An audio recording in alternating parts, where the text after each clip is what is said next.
خواتم الإخوة القدس والفقر سعيد أن أجد نفسي في الفضاء الذي يذكرني بأولى خطوات المسرح جانب عمر درويش، وأيضا يذكرني باحتفالات كاتب مارس يوم الأربعاء وبدايات الشهرية. وأيضا سعيد أن أشارككم هذا اللقاء ويغفرنا جميعا ويحيط بنا جميعا ذلك البلاء الذي يرافق الشهداء، شهداء الشيخ إبراهيم على رأسهم شهداء الشهيدة الاتحادية الذين لا صوت. وأيضا أريد أن أهنئ صديق باستعادته لعافيته دفاعا عن شرف الشيخ إبراهيم ودفاعا عن شرف الطبقة العاملة. أريد بدوري أن أنطلق من سمات المرحلة. طرحنا السؤال على نفسنا شو اللي كاين في المرحلة الحالية، سنجد أننا اليوم فترة منعطف تاريخي يكاد يشبه ما حدث من بعد شهر الجمالين وسقوط جدار برلين ودخول الحرية عبر جميع الحدود الشرقية. نحن نعيش اليوم ما أسميه عودة الشعوب إلى التاريخ. كانت الأنظمة العربية التي تسير من 4 عقود تجتهد وتتمرن أحيانا بمفردها وأحيانا بمساعدة غربية على إخراج الشعوب إلى التاريخ. اليوم تعود هذه الشعوب إلى التاريخ بعد أن تبين أن منطق الاتحاد السياسي التي أدخلها فيها الأنظمة سواء في مصر أو في تونس والآن في سوريا وغيرها أن منطق الاتحاد السياسي لابد أن ينتهي الدور. هل نعيش نحن نفس منطق الاتحاد السياسي؟ اسمحوا لي بكل تواضع أن أقول أنه المغرب ربما أفلت هذه الاتحاد السياسي ولم يسقط أبدا في هذه الاتحاد، وكان يقرأ دائما قراءات محلية فيما يحدث في العالم. كذلك حدث بعد شهر الجمالين حيث قامت الطبقة السياسية برمتها وبحثهم على ذلك الرحمة بقراءة التحول الذي حدث في أوروبا الشرقية، وبدأ مسلسل انفراج بطيء وصعب وشائك ومتعرج كما قالت الرفيقة منيب، لكنه كيف كان الحال نفس الشيء. أعتقد أنه تمت قراءة محلية لإحداث الربيع العربي، وكان هناك إما خيار المواجهة والعودة إلى الاتحاد السياسي وبالتالي إلى التناحر الذي إلى الدورة، أو خيار التضرر وخيار الجواب الجزئي على إشكالية كبيرة. أيضا القسم الثانية هو ارتباط هذه العودة بالديمقراطية وارتباط الديمقراطية بالتعبير الديني. هذا هو اللي جوهري. أعتقد أن اليوم تعتبر تونس ديمقراطية وقد أوصلت الإسلام للحكم، ومصر كذلك ديمقراطية وقد أوصلت الإسلام للحكم، وليبيا أيضا على طريق الديمقراطية. هذا الارتباط ما بين التعبير الديمقراطي والتعبير الديني والوصول للأساس يدعونا لإصلاح التفكير في الجدر الفلسفي في الممارسة السياسية، ويدعونا أيضا إلى المطارحة الفكرية العميقة التي تتجاوز التعامل مع المرحلة ومع سماتها مهما كانت دقيقة. النقطة الثالثة هو الدفاع عن سوق المحافظة. المحافظون لم يعودوا للسياسة فقط معجون أو تعبير سياسي فقط، بل أصبح المنسوب اليديني كونسيرفاتور في المجتمع كبير جدا. اليوم المجتمع يمكن أن نقول أن نزوع واحد جزء كبير منه نزوع محافظ، واختار التعبيرات المحافظة للتعبير عن هواه السياسي. مغربيا تتسم المرحلة أيضا بقدرة الأطباء على البقاء على أرضية سياسية وفكرية ومطلبية كما حدث في الشيخ إبراهيم أو كما يحدث في ديانات سياسية أخرى. اليوم يمكننا أن نقول أحد السمات المغربية أنه هناك الإمكانية للقاء أحيانا ما وجدت فإن أرضية السياسية مثلا الشيخ إبراهيم جمعت ما بين الإنسان والناس. وأنا أشير إلى قطبين فقط على اعتبار أنه هذه الحركة استطاعت بديناميكيتها أن ترسم سقفا موحدا لجميع الأطراف الموجودة في الساحة والتي تطالب بالتصحيح. أيضا المرحلة الثالثة نهاية مجموعة من المقولات اللي كانت تعتبر مسلمات الحياة السياسية المغربية. مقولة أن الشباب لا يريد السوى الشرطة، وأن المطالب الدستورية مطالب نخبوية، وأن المدخل السياسي للإصلاح ليس هو بالضرورة المدخل الناجح، بل أنه المدخل الاقتصادي والاجتماعي ربما أنجح من النموذج التونسي مثلا. كل هذه المقولات وهذه المسلمات سقطت اليوم. سقطت مسلمة أخرى كبرى كانت تهيكل الحق السياسي، ومفادها أن كل شيء لا بد وأن يتم حوله توافق، ولا بد وأن يتم في الكواليس، ولا بد وأن تقرأ الإشارات، ولا بد أن ننتظر الإشارات إلى آخره. هذا القانون السياسي الذي أثر الممارسة السياسية وعلائق الفاعلين السياسيين من دولة وأحزاب وكيانات مجتمعية انتهى اليوم، ولم نعد نسمع الإشارات، ولم نسمع ضرورة استثمار التوافقات أو البحث على التكفير الذاتي للمنطلق والإصلاح. أيضا اليوم أن مطلب الإصلاح يصل إلى حدود الملكية البرلمانية. رأينا كيف أن هناك مطالبة حقيقية حتى الأحزاب كانت مضطرة بتلك القضية السياسية وتطالب بكامل فصل السلطة الاقتصادية عن السلطة السياسية. بدأنا أيضا نسمع ضبط العلاقات وخروج العلاقات السياسية على الدولة من الحميمية للصداقة إلى المجال المضبوط سياسيا وهي الاستشارة. هي أشياء أعتقد أنه لا يمكننا قياسا المسألة تناولها على اعتبار أن هذه كلها سمات ديال فشل مشروع تحسين الدولة. وبطبيعة الحال هذه إحدى المقولات التي مشات واللي كان يبدو أنها هي الوحيد أو القدر السياسي الوحيد في المغرب هو تحسين الدولة وتحويلها إلى طرف ضابط وناظم للفعل السياسي المغربي. ثم انتهى واحد الكون كان متعارف عليه ما بين الطبقات السياسية وما بين البنية المركزية أو المكون المركزي والملكية، أي أنه اليوم تعافي وأقوى شيء جرته الشيء فبراير هو أن أشياء كثيرة كانت تقال بالسر أو بالكوداج أو بالشفرة اليوم تقال بوضوح وترفع في اللائحات اللافتات ويتم فيها الحديث بالدارجة واللغة الفصحى الفرنسية وبالوضوح الكامل والشفاف التام. وبالتالي خرجنا محبين مطبوعة بالسر إلى بنية مطبوعة بالشهر العالمية ووضع جميع النقاط على طاولة التدافع السياسي. اليوم أيضا نحن نجد جوابا جزئيا عن عجز في الثقة كان موجودا ما بين الطبقة السياسية وما بين المجتمع وأيضا ما بين مكونات الطبقة السياسية وما بين الدولة. هذا العجز في الثقة هو الذي أدى بالفعل إلى خروج واسع للمغاربة من دائرة السياسية. وأقول جواب جزئي لأنه ما زالت هناك استمرار لهذا العجز في الثقة، لأنه يمكن نقول أن تقريبا 50% إلى نقول أكثر 60% من المغاربة في الانتخابات الأخيرة لم يعبروا عن رأيهم ولم يجدوا جدوى في رفض القرار السياسي في القرار الانتخابي. واستمرت إلى حد الآن مؤشرات التي تقول أن هناك فصل ما بين القرار الانتخابي والقرار السياسي، أو أن السياسة تمارس حيث لا توجد الاعتبارات السياسية، حيث تمارس فيها الحكومات وتمارس فيها البرلمان وتمارس فيها. إذا هناك جواب جزئي. أعتقد أن أحد المهام ديالنا اليوم هو كيفاش يقرأ هذا الجواب وكيفاش يعطيه بعد أكبر، بعد شعبي إذا استطعنا الحديث. أعتقد أنه بالنسبة لليسار يجب أولا أن نقر، خصوصا يسار الاتحاد الاشتراكي وهو يقر أن انتهت دورة التوافق الوطني كما تأسست مع نهاية مرحلة الحزب السليم وبداية مرحلة الحزب. هذا دور التوافق السياسي الذي جاءت في الدستور 96 وجاءت في حكومة تناول أعتقد أنها انتهت، واليوم يجب لا نبحث عن دورة أخرى من توافق آخر، بل يجب أن نتجه نحو شعب الممارسة السياسية مرتبطة بالسياسة الشعبية والسياسة الشعبية ولا نشرك بهذه السيادة يعني إطارات أخرى أو سيادات أخرى.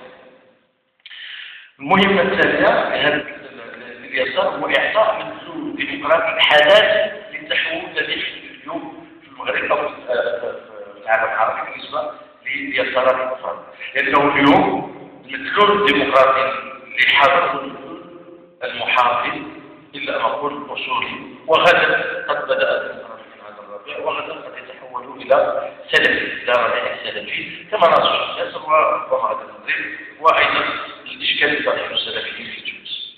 أعتقد أن الفكرة الثالثة لليسار نستعيدها هي إعادة الامتلاك الأخلاقي السياسي، وأقصد به هو أن اليسار أيضا تخلى عن مجموعة من القيم ومن المعارف الفكرية ومن الأخلاق الضابطة به، وتماهج مع الديمقراطية السياسية. أن القيم والأخلاق التي كانت دائما هي شعار اليسار والتي هي تضغط على مع المواطنين، تضغط على مع حلفائه، وأيضا تضبط الهوية السياسية ديالو. اليوم نجد أن الحراك العربي أعاد منظومة القيام إلى قلب السياسة بعد أن كان قد زاد نوع من الاعتقاد، لأنه السياسة هي تقولي السياسة هي الألاعيب، السياسة هي فن الغش إلى آخره. اليوم يمكن أن نقول مع الفقيد عبد الرحيم بوعبيد السياسة أخلاق. أيضا لا بد لليسار أن يعترف بكثير من أخطائه، وأولها التبرج لونفوازمون ديال البركوش اللي خلاه بالفعل ينفصل عن الامتدادات الشعبية والجماهيرية. هذه حقيقة يجب أن نقولها. يقول أيضا أنه في جزء من معالجة القضايا ظل لغويا وينتظر أن تلتحق به الجماهير على عكس ما كان يدب وسطها. يجب أيضا أن نعطي أسئلة شافية على جزء الإشكال الحقيقي. أولا، كيف يرى اليوم اليسار قيمة أساسية حضارية بالنسبة للشعب المغربي هو الإسلام؟ أي التعامل يمكن أن يوصفه الإسلام اليوم يسار مع الإسلام بوضوح، لأن كاين اليوم كيان ثقافي وكيان أخلاقي وكيان علمي موجود.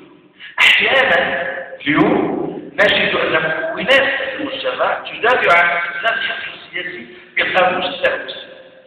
مثلا مسألة ولا الإحسان وهي تدافع مهما كانت ترجعية مكوناتها ومهما كانت يعني ديمقراطية اللاهوتية الداخلية، لكن قاموس اللاهوتي تدافع عن استقلال الحق السياسي وتجد في أوساط كانت على ديال اليسار، أوساط الفئات الوسطى والمتنورة، هناك شيء يتربى على هذه المقولات اللاهوتية، ويجب لليسار أن يكون واضحا. الحاجة الثانية أعتقد أيضا المفهوم الأساسي أو على الأقل هكذا نخرج في الشرعي، يجب أن نعيد تعريف الدولة. ما هي الدولة؟ ما هي طبيعة الدولة اليوم في المغرب؟ هل يمكن الدولة أن تكون مفهوم أداة لعقد التاريخ ولترشيده؟ هل يمكن أن نطرح سؤال أحيانا يمكن للتاريخ أن تتطور من أسوأ جانبه؟ هل الدولة ستتحالف أصوليتها مع المجتمع أم سيكون هناك اصطدام؟ هذه الاصطدام حول الدولة أساسي. لماذا؟ لأنه في الفرضية التي تقول أنه الدولة يمكنها أن تكون أداة من أدوات تحديث التاريخ وعقلاناته، ستكون الدولة حاملة مشروع التحديث لكنه تحديث مادي، في حين أن التحديث أو الحداثة الفكرية الثقافية لا يمكن أن يفهمها إلا اليسار. ما غاديش نقول مثلا الحركة الشعبية رغم احترامها لناسها ولمناضليها وأطرها أنها ستكون حاملة لمشروع الحداثة بقيام الدولة. وصلب هذه العملية لأنه جوهر في الصراع هذه حقيقة، لأنه سيكون هناك انزلاق إضافي ترانسلاسيون، بالإضافة الصراع حول المضمون الاقتصادي والمضمون الاجتماعي الدولة أو خطة الحكومة. سنجد أنفسنا نحو في صراع حول الحرية الفردية، حول فكرة المساواة، حول دور المرأة، حول مكانتها، حول القيام، حول الحرية الدينية إلى آخره. وهذه مجالات للصراع التقدم الفكري أكثر منها الصراع القانوني أو الاقتصادي أو الاجتماعي. إذا نحن مطالبين أن نحدد هذا دور الدولة وأن نحدد موقفنا أيضا من التراث الديني. يجب أيضا الاعتقاد بالتقدير أن يكون اليسار واحدا بأنه هو التعبير المتسلسل عن حركة الشباب. لا يمكن لحركة الشباب أن تستمر بدون أن تمفصل مطالبها مع الحركات السياسية الموجودة. كبر منها أو قل منها هذا ماشي هو الضروري، لكن التعبير المتسلسل لحركة الشباب لا يمكن أن يكون إلا عن طريق اليسار. وأنا شخصيا نوجه كثيرا بضبط جريمة الشباب منذ بدايتها لما استمعت الندوة الصحفية الأولى في مقر الجمعية الدولية لحقوق الإنسان. كان هذا واضح لديها أنها هي ستطالب بالإصلاحات الدستورية، لكن سيحدد مضامين ومحتويات هذه الإصلاحات الدستورية هم كتاب الديمقراطية والتقدم. أيضا نحن لابد لنا أن نستعيد قيم التواضع. نقول دائما أنه اليسار يمكن أن تبنى بمعادلة التواضع مقابل الوحدة. لابد أن نكون عندنا ما يكفي التواضع أولا إزاء الشعب الذي نفكر وننصت إليه ونلتزم بالفعل بتوجهاته الكبرى. لابد من تبادل التواضع فيما بين اليسار. لابد من تبادل خبرات مقدسية. أعتقد أنه اليسار ربما اتحاد الشراكة بشكل أكبر، لكن الجميع مطالب أن يقوم بالذات من أجل لتقارب حول تحديد مرة. لا أتصور أنه ممكن أن اليوم أن اليسار سيكون له دور إذا لم يكن على الأقل الخطوط العريضة لتحديده متوافقة حوله. وهذا على سبيل كلها هي معنى سواء العلاقات من الدولة سواء العلاقات من الإسلام، علاقات طبيعة الشكل الذي سنتخذه في تعاملنا مع اليسار. لابد لنا أيضا من تنسيق تاريخي للممارسة. يمكن المرحلة أحيانا تعطينا طموحات كبرى، ولا أريد أن أكون أقل من سقف المرحلة، لكن كيساري أو كطليع داخل المجتمع لابد أن أعرف كيف أنسب تاريخية الممارسة السياسية. تنسيب بالمعنى الذي يعطي أن هناك إمكانية لفعل الإرادة الإنساني، لا تفيدنا أيضا أن نجهد التاريخ في حركة الثورة يأثر. وأعتقد أن كنا ننتمي للمدرسة التاريخية والمدرسة الجدلية التي تقول بأنه لا يمكن للمجتمعات أن تطرح إلا الأسئلة التي تستطيع الإجابة عنها. وهذه مقولة في العام الخامس. أخيرا أعتقد أن ضرورات وحدة اليسار هي ضرورة وطنية. أولا لأن اليسار من كل مكوناته يعتبر تاريخيا ووطنيا استمرارا بحركة الاتحاد الشعبي، وأبناؤه المؤسسون وأيضا أجياله التي توالت واستمرت في حمل الفكرة اليسارية هم آباء وطنيون ومحكومين بالوطنية الفائدة مش الوطنية المشرفين. أيضا أعتقد أنه ضرورة ديمقراطية.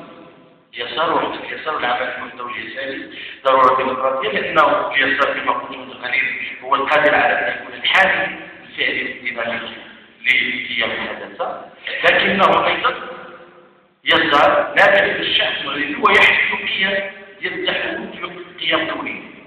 وحتى في حالة استمرار الكارثة افتراض أن الدولة ستكون في لحظة من اللحظات في صراع مع الأصولية المجتمع، أنذاك سيكون اليسار هو صمام الأمان. ويمكن لي نبالغ وأتماهى شوية مع الحماس ديالو نقول أنه في حالة إضعاف اليسار داخل المجتمع قد نكون أمام مؤشرات لحرب أهلية أو حرب داخلية مغربية، إن لم تكن حرب مفتوحة فهي ستكون ولا شك حرب مواطن.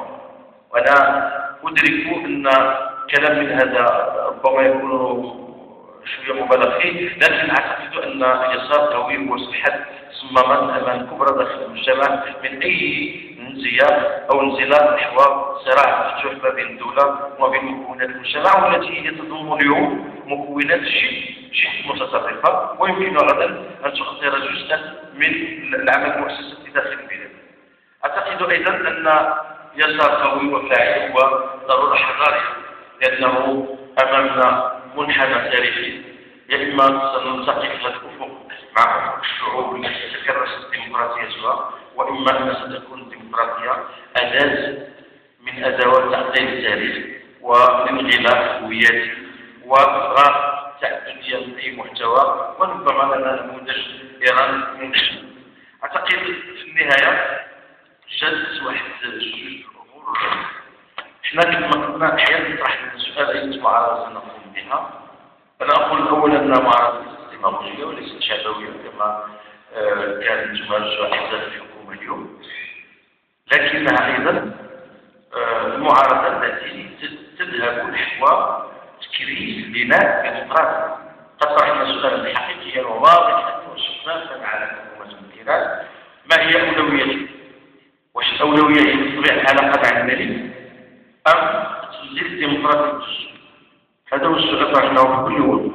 والمعركة حتى وإن كانت مشكلية حول الدستور وحول بعض القوانين وحول القانون، هو هذا الخطوة: من سيدافع بالفعل كما قال الأخ يزيد على الدستور بكل إمكاناته وبكل سقفه وبكل حدوده؟